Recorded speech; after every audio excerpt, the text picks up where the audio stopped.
But Paul says, but I don't worry about that. I'm willing to be crucified with Christ, to suffer for the cause of Christ, because the life that I will live will not be my own life. You see, I get to live beyond. I get to live through the suffering, the pain, the agony. Oh man, if we could see the illustration.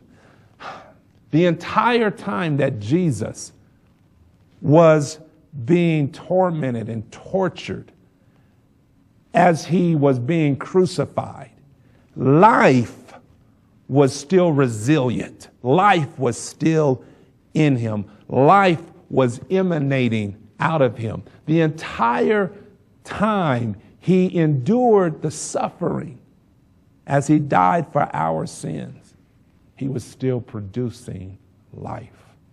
I wonder how many of us can go through the sufferings, endure the pain of life by the hands of others, by the circumstances of the world that we live in, and still emanate life, still give life, still allow life to come through.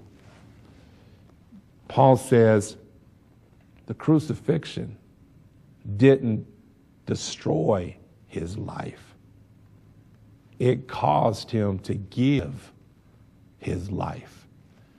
For the suffering you and I will experience for the cause of Christ, it shouldn't take our life, but it's going to cause us to give life, to continue to share the life of God that's in us, even with those that don't desire to receive it, those that you want to hurt, that want to harm you, those that you want to reach out to that want to avoid you.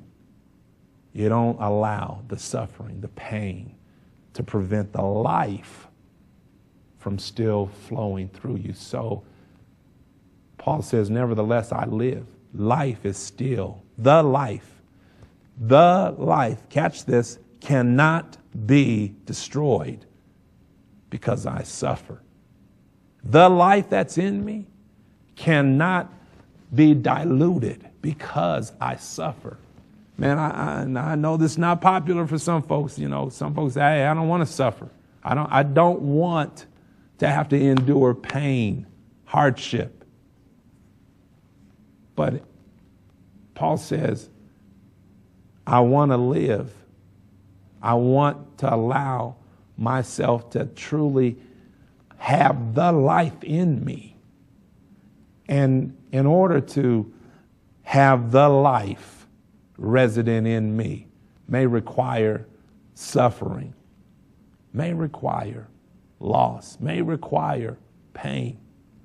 But I'm not going to allow that suffering, that pain, to prevent the life, the gift of God, from flowing through me.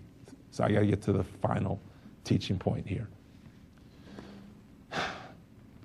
Nevertheless, I live, yet not I, but Christ lives in me. And the life that I now live, I live in the faith of the Son of God.